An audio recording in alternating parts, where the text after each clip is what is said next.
क्या आप जानते हैं कि 2024 में न्यू यॉर्क के ब्रुकलिन इलाके में एक रिटायर्ड बिजनेसमैन को दिन दहाड़े कत्ल कर दिया गया।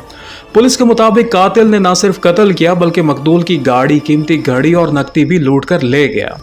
लेकिन जब तहकीकात आगे बढ़ी तो पुलिस दंग रह गई। ये कोई आम वारदात नहीं थी। कातिल का ताल्लुक ला कोसा नोस्ट्रा से था, अमेरिका की सबसे मुनज़्ज़म, खुफिया और ख़तरनाक माफिया। तो सवाल ये है, ये ला कोसा नोस्ट्रा असल में है क्या, कब बनी, इसके लीडर कौन है और क्या ये माफिया अब भी अमेरिका, यूरोप या पाकिस्तान में सरगर्म है? चलें आज की इस खुफिया दुनिया की पर्दाफाश हकीकत जानते हैं। ला कोसा नोस्ट्रा का मतलब होता है आवर थिंग या हमारा काम। ये तंजीम 19वीं सदी के आखिर में इटली के जजीरा सिसिली में वजूद में आई, लेकिन असल ताकत इसको मिली 1930 के अमेरिका में इसको एक मुनज़्ज़म शक्ल देने वाला पहला बड़ा नाम था चार्ल्स लाकी लोसियानो। इसने माफिया को जदीद बिजनेस मॉडल में ढाला। ये सिर्फ कत्लो गारत का गिरोह नहीं था बल्कि कारपोरेट स्टाइल जराइम की दुनिया, मकासद, स्मगलिंग, जुआ, मंशियात की तिजारत, करप्शन, भत्ताखोरी, सियासी असर और रसूख हासिल करना। ये माफिया पुलिस, जजेस, वकील, हत्ता के सियासतदानों को भी खरीद लेती थी।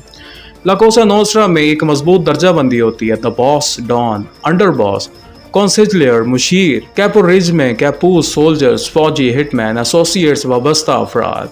मशहूर dons Al Capone, Lucky Luciano, Vito Genovese, John Gotti the dapper don.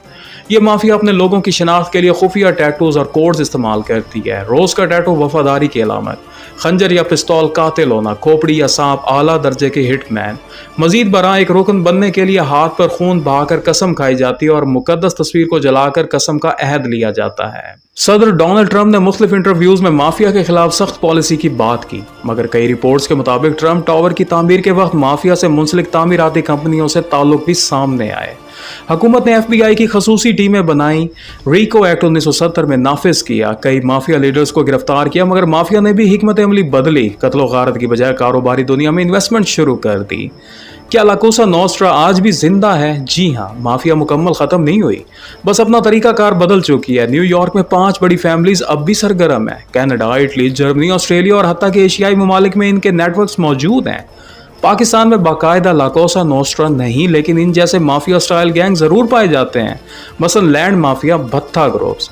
एक हकीकी कत्ल की कहानी। साल 2004 में न्यूयॉर्क में पॉल कैस्टेलानो नामी एक साबिक डॉन को जॉन गोटी के हुक्म पर दिन दिहाड़े रेस्तोरां के बाहर कत्ल करवा दिया गया, क्योंकि वो माफिया का कोड ऑफ साइलेंस तोड़ने वाला था। ये कत्ल रियासती कानून और FBI के सामने खुला चैलेंज था। 2023 में FBI ने जेनोवीज और बोनैनो फैमिलीज के 10 से ज्यादा अफराद को गिरफ्तार किया। जुर्म मनी लॉन्ड्रिंग, ड्रग स्मगलिंग, गैर कानूनी जुआ और कत्ल की साजिश। लेकिन 2025 में अब भी ये mafia online fraud, real estate, dark web के जरिए पैसा कमा रही है। जब हम गैंगस्टर फिल्म और सीरीज देखते हैं तो हमें ये सब फैशन लगता है, मगर हकीकत में ला कोसा नोस्ट्रा ने हजारों घरों को उजाड़ा, मासूम लोगों की जान ली और पूरे सिस्टम को हाईजैक किया। ये सिर्फ फिल्मों की कहानी नहीं, ये छुपी हुई दुनिया का असल चेहरा है जो आज भी सायों में जिंदा और शायद हमारे इर्द गिर्द भी।